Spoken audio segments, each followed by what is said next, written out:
right, good morning everyone, and we've got 12 o'clock on the dot, so we'll go ahead and get started for today.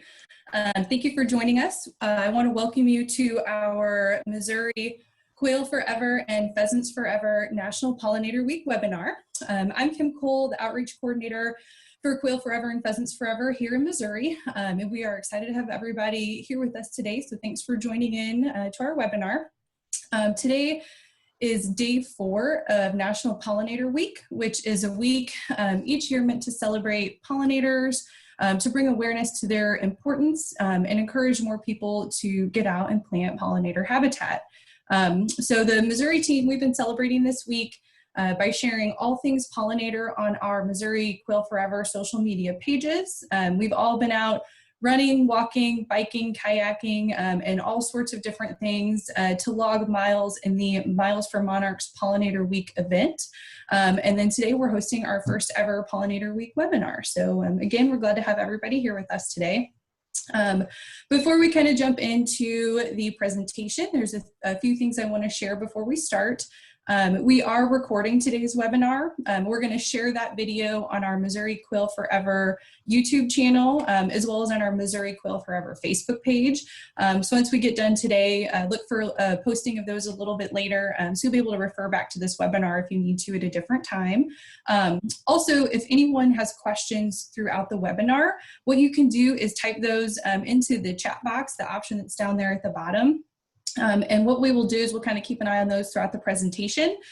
We might answer some of those in that chat as we go, and then we're also going to take some time at the end to have our presenter kind of go over some of those questions and discuss answers for everybody together as a group. So what I'd like to do is go ahead and introduce our presenter for today's webinar. Ethan Kleekamp is a Farm Bill wildlife biologist too in Richmond, Missouri. And he serves Ray, Caldwell, and Clinton counties. Today he's going to speak about the ecological and economic importance of native pollinators, ways that we can create and restore pollinator habitat, and how those efforts also create ideal habitat for pheasants and for quail. So I'm going to turn it over. Go ahead and take it away, Ethan. Okay, thanks a bunch, Kim. And thanks you everybody for joining. I'm sure a lot of us have reached the point of insane Zoom fatigue with all the stuff that's been going on, but I'm really excited to bring this information to you guys. Putting on these types of workshops is one of my favorite things to do, and of course this isn't nearly as great as getting to meet face to face in the field, but hopefully there's going to be some stuff we talk about that you all will enjoy and benefit from. And so I'm going to just go ahead and jump in. I'm going to assume everybody can see my screen and can hear me fine. If not, I'll just rely on Kim to give me a holler. So here we go. And so I'll give you a brief introduction. I know a lot of the folks attending today are likely chapter members throughout Missouri. But for those of you who aren't familiar with what Pheasants Forever and Quail Forever is or does, we're a nonprofit national organization. And so I'm here representing the Missouri PFQF team. And we work in all things upland wildlife habitat, youth outreach and education, some small amount of political activism at the national level. But it's not just quail, it's really all kinds of upland wildlife habitat work we do. And so we'll take things like highly erodible cropland like this and help accelerate enrollment into programs like CRP or EQIP and things like that, and turn it into something like this that you see, where contour buffer strips and filter strips and all kinds of wildlife friendly crop borders. Also working in the water quality arena, taking really disastrous instances like this and helping to kind of buffer and filter that stuff out with native grass plantings. Something we're really doing now, we're expanding down into the Ozarks more. I know our Arkansas team is really growing, as is our Missouri Ozarks team, and working on glade restoration, taking a really overgrown area and turning it into something that resembles what you might think of as pollinator habitat. And so, like I said, it's a nonprofit organization. We have a chapter model, and so it's all grassroots funding. These local chapters, they host their own fundraising events, and they're empowered to spend the money that they raise however they want. And so you can see in this picture here that some of these folks really are actively involved in doing habitat restoration themselves. Some of them are really big into youth pollinator plots, and we're going to learn a lot more about that later, especially during the virtual tour component. And then you'll see some of them do a lot of youth shooting sports and hunting.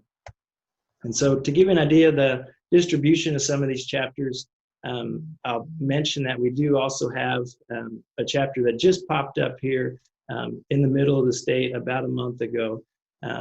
But you can see we had 22 chapters, around 3,800 members last year. And you can see some of the statistics for some of the work they've been able to do. And so what I do, as Kim said, I'm a farm bill biologist. And so I'm a partner biologist that works out of the USDA office. And we're going out and we're providing a lot of technical service to different landowners in different areas. And so you can see on this map here, we're scattered pretty widely across the state. And that is only going to continue to grow. And if you'll excuse me for 1 second, I need to check this is blowing up. I need to make sure it's working.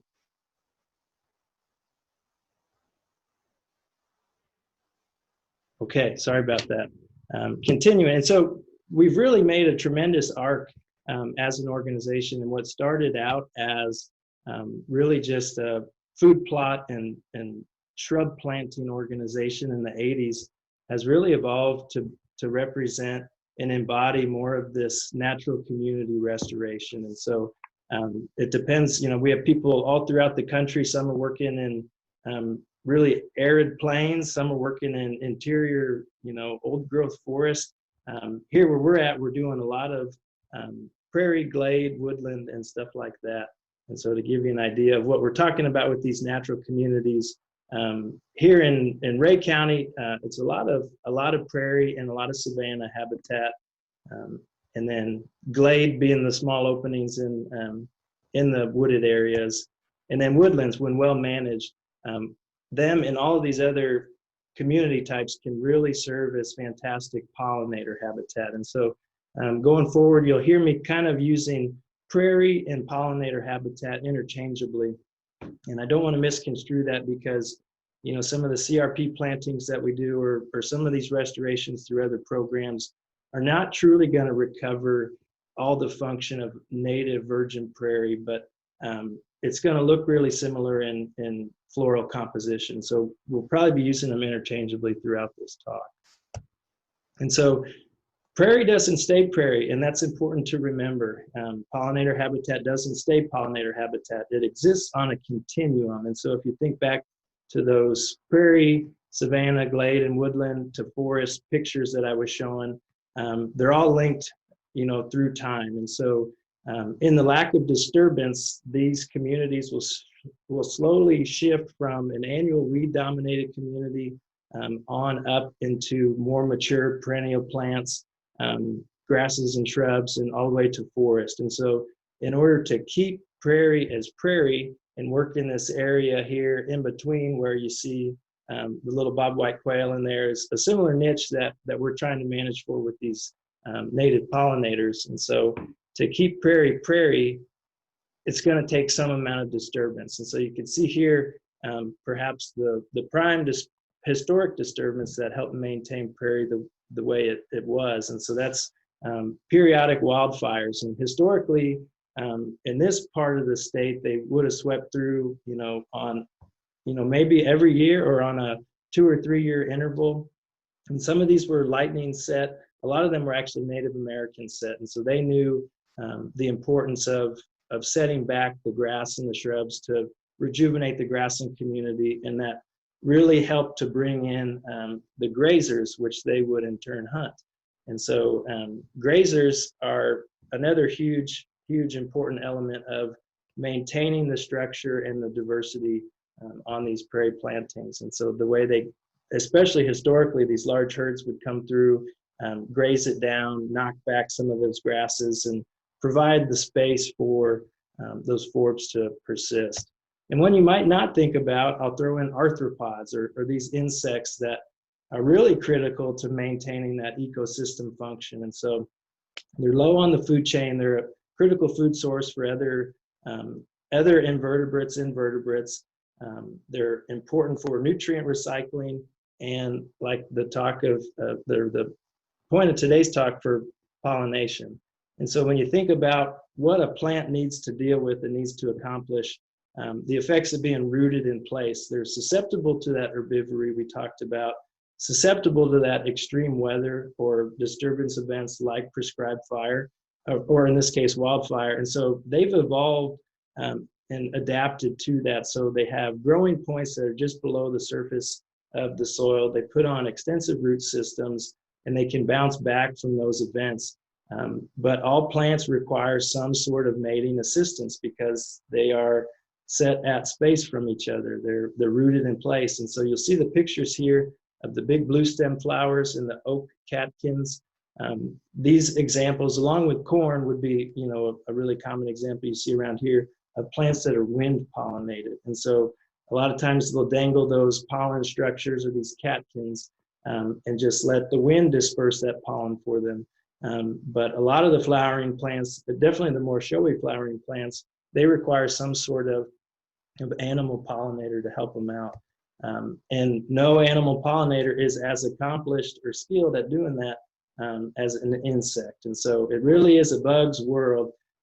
One caveat I'll give you is that some of the diversity estimates I put up here, don't take those as the gospel truth. And the real consensus of you know, insect diversity is that there is no consensus. You know, we're still learning a lot more about these species, and the confidence interval is just tremendous. And so they're extremely speciose. So when you see some of these kind of startling numbers, just take it with just a tiny grain of salt. And so the ones that I'll talk about here briefly, the coleopterans are the beetles, the lepidopterans are the butterflies and moths, hymenopterans would be the wasps and ants and bees, dipterans being the flies, and the orthopterans being the katydids, and crickets and grasshoppers. And so I'm going to give you a brief tour of what some of these species are like. And so the coleopterans, arguably the most speciose order in the world. You could see some of the statistics there, but these are really, you don't think of these as really highly effective or graceful pollinators. They've kind of earned the nickname mess and soil pollinators because, especially the one on the left there, you could see they are just bumbling around, often accidentally pollinating these flowers while they're trying to eat the flower. And so that's really in stark contrast to our most elegant, or what we most think of as an elegant pollinator, being the lepidopterans. And so we have about 700 species of butterflies and skippers in North America, and they're really well adapted with that long proboscis to get down in these flowers. And they really prefer tightly clustered, bright colored flowers where they can kind of land on top on a larger panicum and access that nectar. And so I mentioned 700 species of butterfly, and that really pales in comparison to the amount of moth contribution to that particular order. And so about 11,000 species of moth in North America. We just don't see them as much. You know, they're mainly nocturnal, and as such, they're targeting often white and often trumpet-shaped flowers. And so this whole different suite of insects will come out at night and target a different suite of flowers. Hymenopterans, this is where it gets really kind of spooky and intriguing to me. A lot of these are eusocial species. The colonial species, you know, about beehives and ant hives, and just really interesting, complex social organization. And so there's a lot of information coming out about wasps, but how great of pollinators they are, and how diverse that group actually is. Bees, people don't realize, a lot of time we talk about honeybees, honeybee being the European honeybee.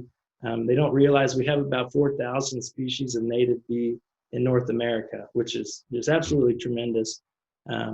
And so typically 2 pairs of wings, well-defined mandibles for chewing, and large compound eyes. And so these are examples of just some of the bees that you would be seeing in Missouri And if you get out on your own pollinator walk sometime this week, you'd have a good chance of running into some of these. The dipterans aren't as well known as big time pollinators. One thing I really wanted to point out, if you'll note the biomimicry, we would call it, on that lower tier of photos, these are all flies that have evolved to really resemble bees, and for fairly obvious reasons. These don't have any kind of stinger or venom, but through these adaptations, they are getting eaten less because of the fear that they might. And so those are the dipterans. And a lot of the dipterans are attracted to kind of gross smelling flowers, I'll say. So pawpaws and jack-in-the-pulpits, and there's some other plants that have evolved with these dipteran pollinators. And so some of these flowers actually smell like carrion or raw or rotten meat to attract these flies. And so that's quite interesting. The last group I was going to talk about, the orthopterans, aren't known really for their pollinating skills, but rather them being big time grazers. And so this is kind of the livestock of the insect world. And so we appreciate them for their songs, and katydids for sure are neat critters, but in the case of this talk, we're not going to focus too much on them, but they're an important part of that insect community. And so to give you an idea about Missouri's historic prairie, it used to be more than 15 million acres, and we're down to less than 1% of that remnant prairie. And so in the time since the last glaciation period, about 11,000 years ago, the climate really shifted to the advantage of these prairie grasses and wildflowers, and they really took off and flourished in the north part of the state and in the west part of the state. And of course, we know the story of the great deep topsoil that existed in those areas, and of course led to their demise, so to speak, which we'll talk about here in a little bit. But yeah, from 15 million acres to less than 1% of that. And so the sod busting that went on in the early 1800s was kind of the first thing to come in and remove prairie. And you can see that, it was replaced by essentially the monoculture of corn. We have urban sprawl that's now reaching out into areas that were once prairie. And now you can see this area just on the south side of Kansas City, how dramatic that is. And you look at that and you can plainly see there's these natural community types are completely gone from some areas of the state and the country.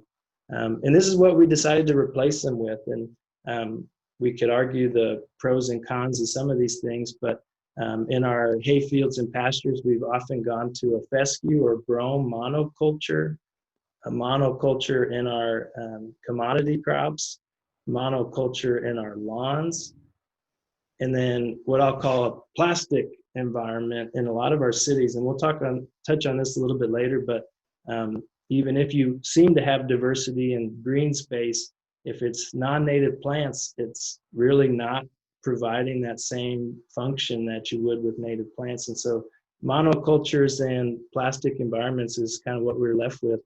And to understand, what cost that came at, it was a tremendous loss of biodiversity that we're still seeing going on today.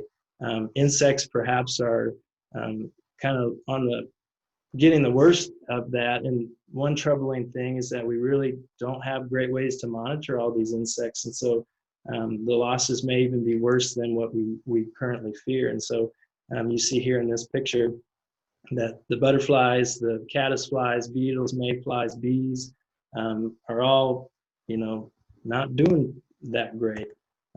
The story of the Monarch Butterfly has gained a lot of popularity in recent years. And this doesn't show the last couple of years, but it's really kind of up and down, but the overall trend is dramatically down, especially if you look back at more data than that. We got a big announcement last fall. The Cornell Lab of Ornithology published this study that I'm sure many of you have encountered one place or another, talking about 2.9 billion birds. That's abundance, gone since 1970. And a lot of these are common birds. Perhaps the hardest hit, though, are the grassland birds and grassland songbirds. And so dick thistles and quail and meadowlark and field sparrows are all not doing that great. And so another cost, in addition to that loss of biodiversity, is the ecosystem function and service that these prairies, or now pollinator plots, served. And so this image has circulated for quite a while, and I just think does an awesome job of showing the differences between all of the native plants that you see creating the bulk of that row, and then the Kentucky bluegrass, I believe it is, all the way on the left, with 3 or 4 inch root systems compared to as much as 12 or 14 feet deep root systems on some of these plants. And that's what gives them such an incredible role in some of this ecosystem functioning. And so one that I really like to talk about is what those root systems mean for water storage. And so a lot of the environment we have now, we have what we would call an impervious landscape. And so not just all of our concrete and asphalt, but hay fields that are repeatedly mowed with all the carbon taken off of them, and collapsed soil structure, definitely tilled fields with their collapsed soil structure, and all of our yards with that repeatedly mown monoculture habitat or lack of habitat. It amounts to water really rushing off the landscape extremely fast. But historically, and you might have heard this saying, the prairie was a sponge, and that's how I like to think about it. Those deep root systems in that high diversity of plants, really pulling as much water in as possible, way more than we're doing now. And so that water would come down into the soil, it would hit a restrictive layer, and what wasn't taken up by plants and lost to evapotranspiration was fed out, through seeps or lateral infiltration of stream channels. And so historically, you would have seen prairie streams that look like this. I believe this is Kanza Prairie, and you can kind of see, you could just picture that water going down these little swales and filling into that stream channel. But what we have now often looks more like this, where the landscape and the soil can't accommodate that rapid and that concentrated of flow coming off the landscape. And so it's kind of a far cry from the sponge that used to be here. And one last bit I wanted to mention on water storage, it's a quote that has struck me for a long time, that I'd like you to try to remember, and that's, "In every respect, the valley rules the stream." And so I use this a lot when I'm going throughout my day and helping landowners, and everything we do with Pheasants Forever, Quail Forever, for quail, for pollinators, you name it, it's also having a tremendous impact on water quality and water quantity. And so a lot of our social science that we're learning says, talking to people about water quality, that gets their attention. And so however you can spin a pollinator habitat, and what it means for water quality, that's going to help if you can connect those things. And so continuing with some of the function of these pollinator plots, here we have what I would consider, a borderline miraculous chemical equation. And if you think back to elementary or middle school, you'll recognize this as photosynthesis. And so these plants are taking in carbon dioxide, water, and sunlight, and producing glucose and oxygen.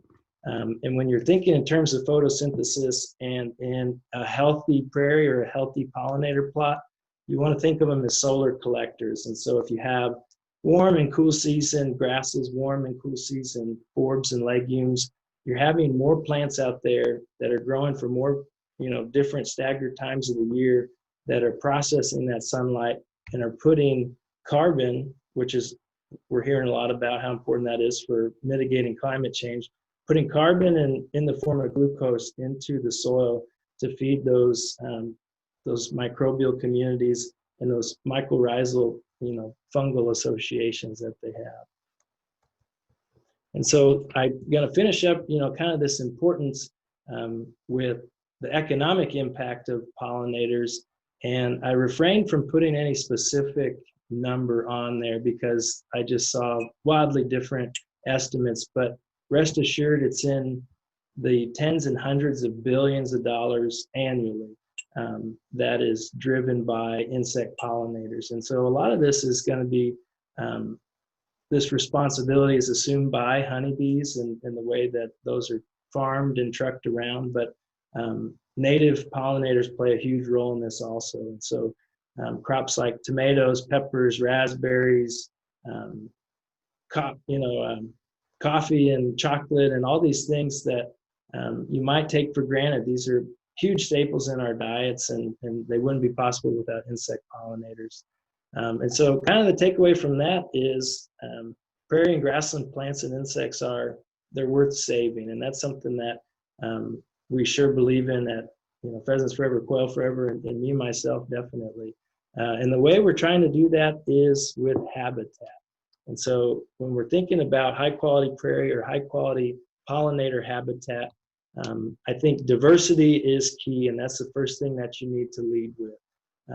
Diversity is kind of our best hope in recovering some of that lost prairie function, and it's going to be key to helping your plot survive through grass competition and through encroaching invasives. It's going to fill more niches, and there's really no smoking gun or panacea when it comes to managing for wildlife. But starting with diversity is a good bet. Give the insects, give the birds a choice. Let them decide, what sort of microhabitat they want to associate with. And so diversity is going to be key. Another critical element and something that we require when we're designing these seed mixes is to have staggered bloom periods. And so we're going to talk about that more in the virtual tour at the end of this talk. But you want species that are going to be blooming in spring, in summer, and in fall to provide that nectar source throughout the year. And like I said, we're going to dive into that a little bit more later, so I'm just going to kind of skip through some of that. Having some kind of woody cover component, and the folks who are familiar with quail hunting or quail management will of course identify that as a Bob White friendly practice, but fewer people realize how many wood boring or ground nesting bees that we have in the state. And so having that woody habitat component can really help your pollinators as well. And of course we like to see it for quail added in too. Native grass component, this is something we're also going to talk about on the virtual tour, so I'm just going to skip through that. Another important thing when it comes to describing or defining high quality habitat is it protected from pesticides? And so a lot of these fields treated with neonicotinoids or herbicides, if you're going to have field adjacent pollinator habitat, is it safe from that overspray? Are we inadvertently bringing insects into a place just for them to meet their demise? And so that's something that's important to consider. The Quail Connection, if some of you might have not been able to piece that together yet, we're looking at perfect pollinator habitat here, but also perfect quail habitat here. And so the chicks is really what we're thinking about, and having an overstory canopy of broadleaf flower leaves and bare ground down below where they can actively get around and bug is going to be really important, because the first 6 or 8 weeks of life, these little chicks are eating almost exclusively those protein rich insects, and so they really rely on this habitat. And this brood rearing habitat is often what is limiting on our landscape, definitely throughout Northwest Missouri. And so when we can harness the excitement around monarchs and pollinators to put monarch and pollinator habitat in, that's just the same as putting in quail habitat. And so it's really an example of stacked benefits, and we're all really excited about the insect populations coming back, but really also excited about what that does for quail. And so in addition, I'll mention this here, the pollinator habitat is something that once existed, perhaps in urban and suburban areas before, like I said, we shifted to more the plastic landscaping. And so if you can plant some trees and shrubs that would be considered keystone species, like oaks and things in the plum and cherry family or native viburnums, you can have a really tremendous impact on native pollinators, because monarchs, they've gotten a lot of attention for their association with milkweed, but I think it's about 90% of plant-eating insects have similar associations with particular host plants. And so there have been recent studies showing that 300 or 400 species of caterpillar will hatch and feed on oak and plum and cherry plants. And so if you can identify species that can really bolster your pollinator habitat in your yard, that's a great option. And you can do that. And this, like Kim said, this will be recorded, so you can come back to this link later. But Doug Tallamy has done some really incredible research in this arena. And he currently has a beta version of this website out that you can use. It's a native plant finder. And you can search either by the type of butterfly or moth you're interested in, or by a tree or shrub or flower that you're interested in. And you can see how well that can all work together. It's really, really exciting stuff. And so I'm going to take a drink here for a second. And now we're going to get into kind of the nitty-gritty about how to establish your own pollinator plot. And perhaps this is what most folks are tuning in for. So apologies if that first bit wasn't what you were interested in. But establishing your own pollinator plot, these can take on many different faces. And so you'll see here, there's kind of a field border splitting two larger fields. You have an entire field converted, I think in that picture, through CRP. And then you have these little pollinator plots that are in parks, in yards, and those get people really excited because, when we're managing for quail, if someone offers up, a 1/10 of an acre in their backyard, it's likely not going to really have much of an impact, if at all, for quail. You're probably not going to recruit them to that area, but it will absolutely have a big impact for pollinators. And so you can see the fruits of your labor pretty instantly. So that's really a fun way to get people involved in conservation. And some of the things to consider when you're planning your pollinator plot: what's the soil type like? What are the moisture levels like? What kind of sun exposure do you have?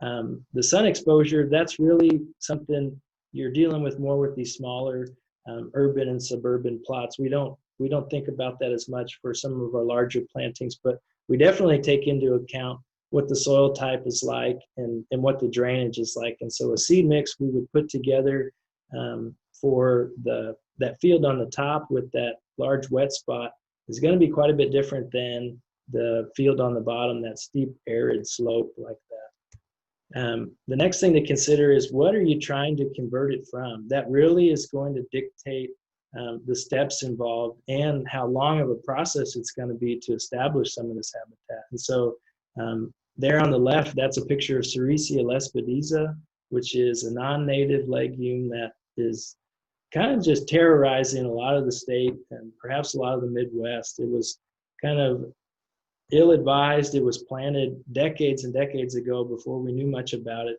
promoted as erosion control and potentially as good wildlife habitat. But in the absence of any of its native predators or native fungi back in Eurasia, where it's from, it has just exploded and it's taking over a lot of places.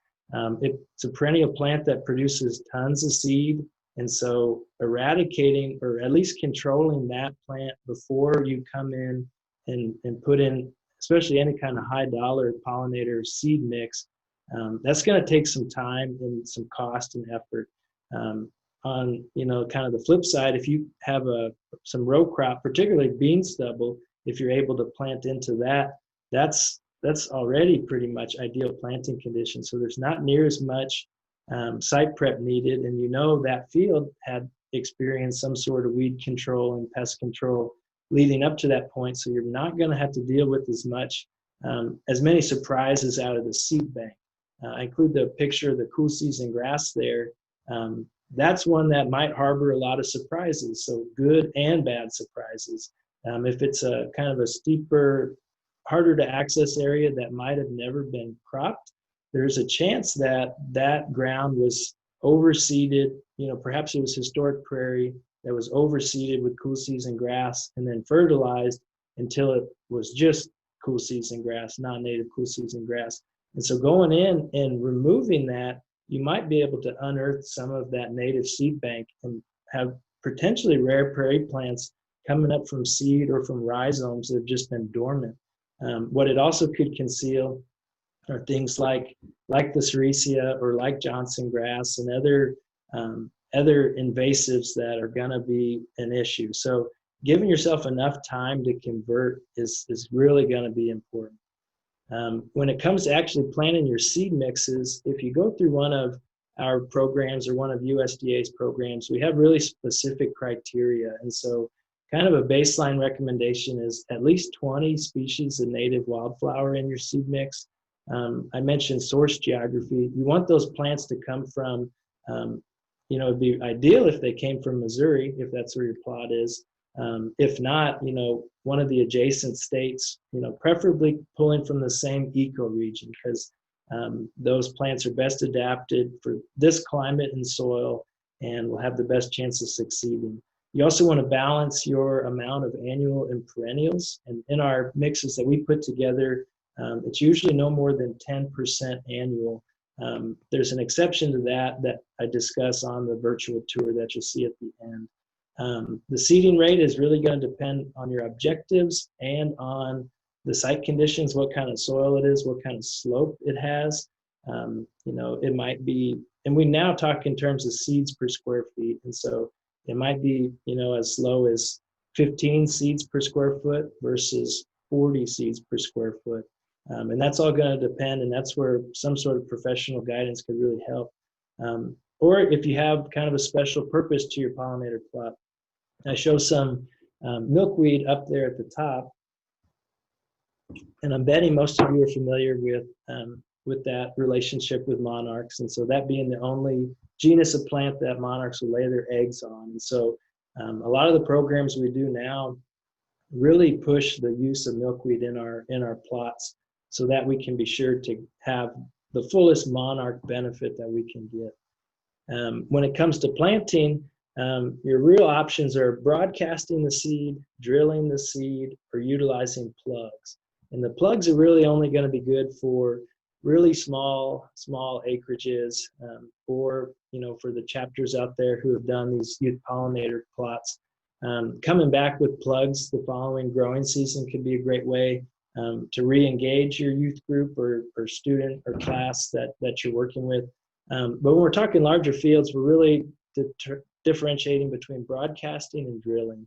And when it comes to broadcasting, here in North Missouri, we really encourage people to broadcast their seed between mid-November and mid-March during what's called the dormant period.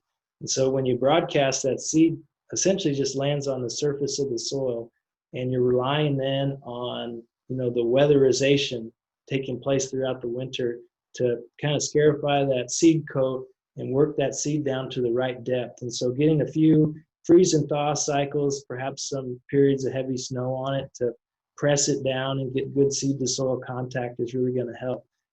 If you're planting later in the spring, through a program, we would actually require you to use a no-till drill like you can see on the right there.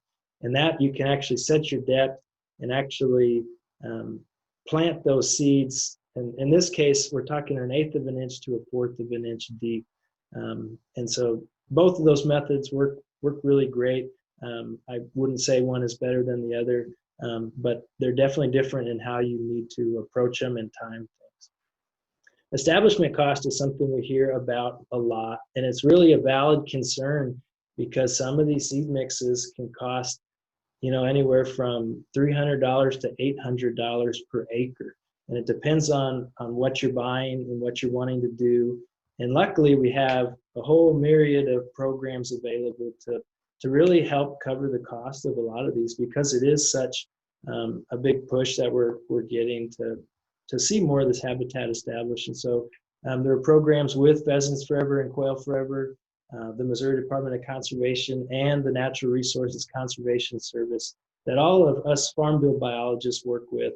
And every county will have a USDA office where you can get more information about some of these cost share programs. And they'll really change the economic picture for you and make these things more feasible.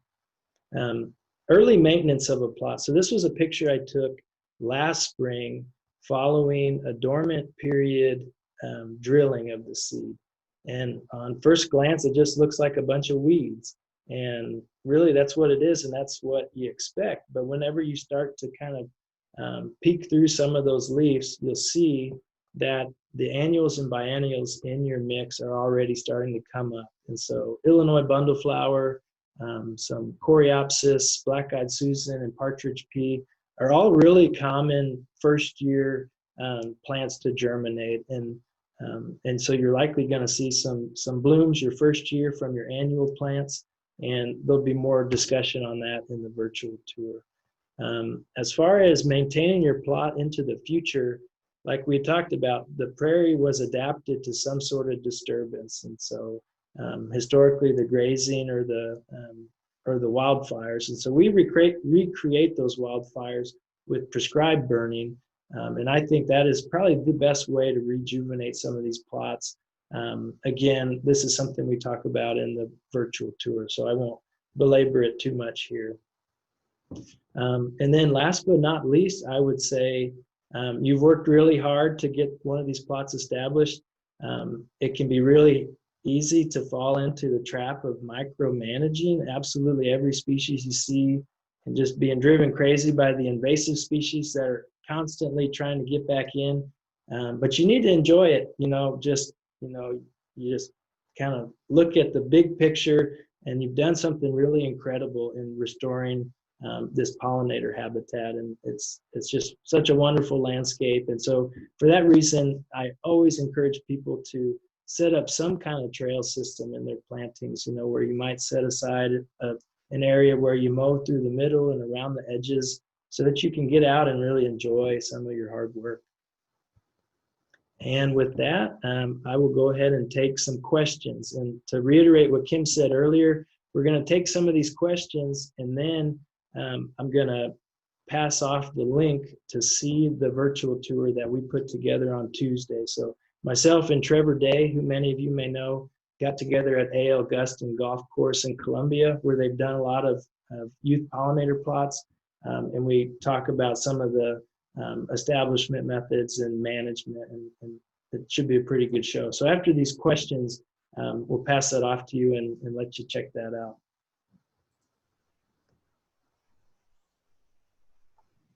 Now I'll figure out how to get, there's Kim. Hey, how's it going? Good job, Ethan. Thank you very much. That was an awesome presentation, and we appreciate you sharing all of that really valuable information about pollinators and their habitat. So thanks for putting the time to put that together and present that to everybody here today. So we did have a couple questions come in the chat and the Q&A. We kind of tried to answer some of those as we went along. But one question that, Ethan, we wanted you to kind of address to the group that came in was, can you explain CRP, or Conservation Reserve Program?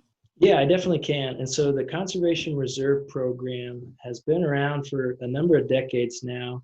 And what that is really intended to do, it's working with lands that have some amount of crop history. And so here in recent years, some marginal pasture land has become available, but by and large, CRP, we're talking about row crop that is then being converted to some sort of perennial vegetation. And so I think CRP has evolved quite a bit. And historically, when it came out in the 80s, it was a lot of brome and fescue and still those monocultures. We knew less about soil health and about wildlife habitat. And then that transitioned into our profession really pushing native grasses. Still, only 2 or 3 species of native grass, which we found out quickly was really overselling their use for pollinators and for quail. And so now CRP, you have this whole great big list of different practices that you can do where you're converting row crop to, it might be a tree planting, it might be quail focused, it might be monarch or pollinator focused. But yeah, the big thing, and if you're curious if you're eligible for that or not, that's definitely worth a call to your county's USDA office, and the people with Farm Service Agency will figure out if you have the adequate crop history to be eligible for the program. And then if you get in, they're going to help cost share on some of the seed, and then you're going to get an annual payment and it depends on which practice, it might be 10 or 15 years. So yeah, that's a great question. Excellent. Thank you for that answer. We've had a couple more come in just here in the chat and the Q&A. One of those is, must you always start with a bare plot, or can you overseed existing area after mowing? So that would all depend on what kind of vegetation is currently out there. If you're trying to convert a pasture or a hayfield that has really any amount of cool season grass, chances are that's not going to work out very well for you. That grass is really aggressive and it forms such a sod. And so we definitely recommend doing something to set back, do your best to eradicate some of that existing vegetation. Now, if you have a field that has some good stuff in it, you might have some flowers that you really enjoy, you might be able to resurrect a pollinator plot just through management. And so well-timed prescribed fire or herbicide application, you might be able to get a pollinator plot without putting any seed in the ground. But in most cases, the people we work with, they're trying to kill fescue, and so we're asking them to do at least 2, preferably 3 herbicide applications to kill that plant and any you miss and any seedlings that germinate, because those are really, really tough for native forbs to compete with, especially the brand new little seedlings. So that's a good question. All right, excellent. We've got another one here for you. In an established pollinator planting that we've planted, we are starting to see nutsedge coming in a few areas. How would you recommend controlling this plant with herbicide and not harming the pollinator plants? Oh, nutsedge. So I'm assuming it's a wet area, and that's not one, full disclosure, that I've worked with at all. And so if Jake wants to jump on and try nutsedge control method, he's more than welcome to. But I'd also, be curious to see how pervasive of an issue it actually is. And so, may or may not warrant all-out war. But that's something I don't have an immediate answer for you, but we could definitely try to get it to you and put it up when we post this recording. Ethan, this is Jake. I haven't had a whole lot of experience with it either. We've had it pop up in a few spots, and over time, the other plants have kind of outcompeted it, but not something I've dealt with on a large scale.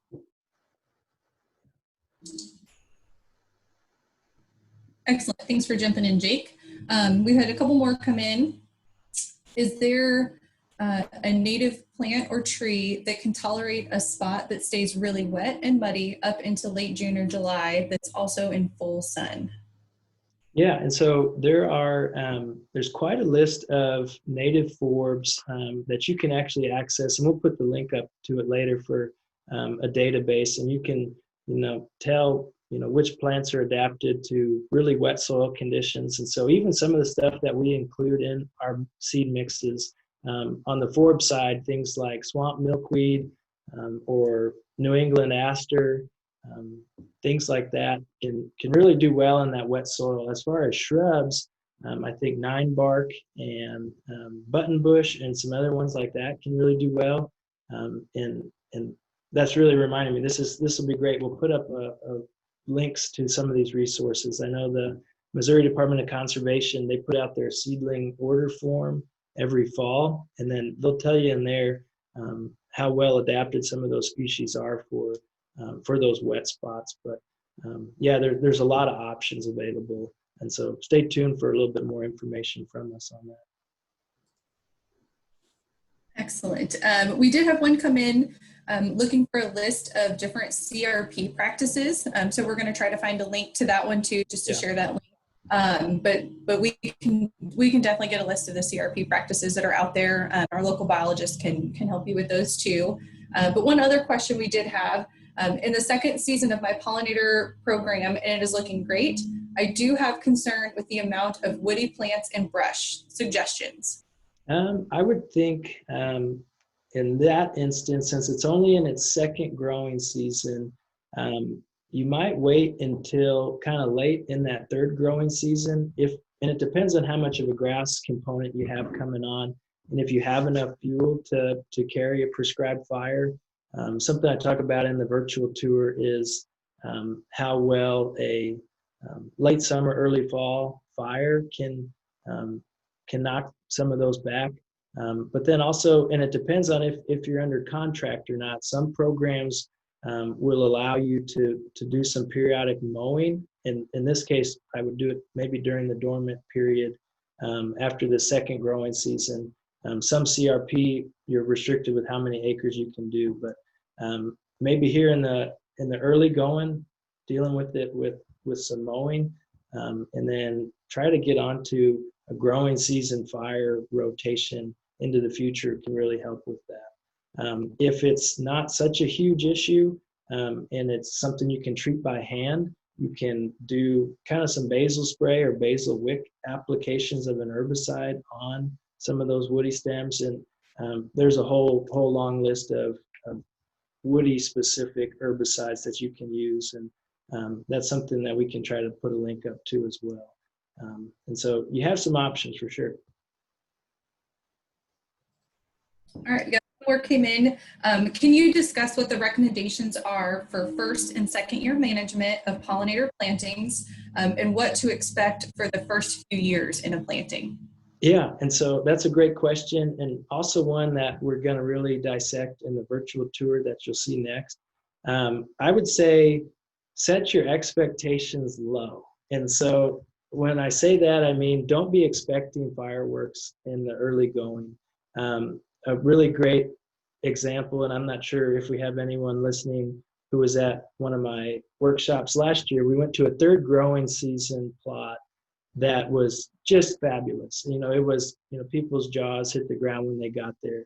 And it was so powerful to hear the landowner say that just the year before, she thought it was an abysmal failure and thought that she had to redo the whole thing because it takes time for these perennial plants to get established. And again, you'll hear more about that in the virtual tour, but I would say you should be expecting a lot of weeds the first year.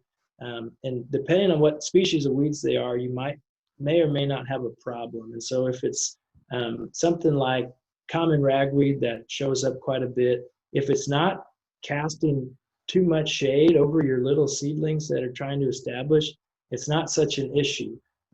Foxtail can be pretty competitive, and so that would be one to watch out for.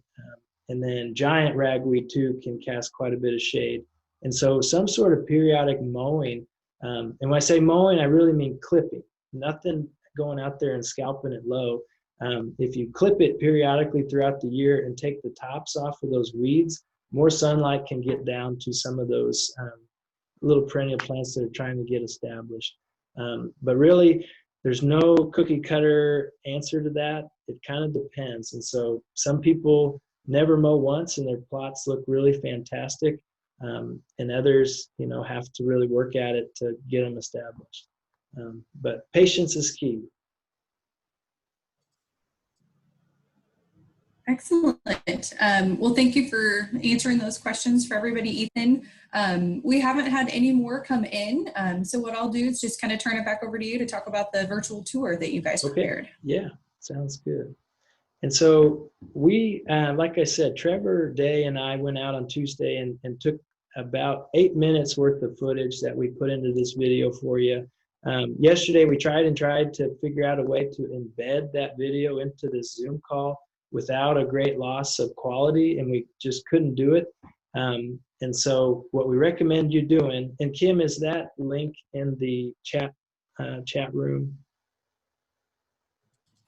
Yep, I just shared that in the link to that video in the chat for everyone. Okay, so if everyone would take the time now, I think it would really be worth your time. It kind of provides a good synthesis for some of the things that we talked about, and has some pretty cool footage of some of the bees and butterflies out there, and more in-depth, details into the year-to-year progression of a plot. And so I would recommend going into the chat room and clicking on that link and checking out this virtual tour. If you're having trouble with that, you can try to do a screenshot or write down the link on the screen right now. And I'm thinking, Kim, they'll be able to access that for quite a while, yeah? Yep, absolutely.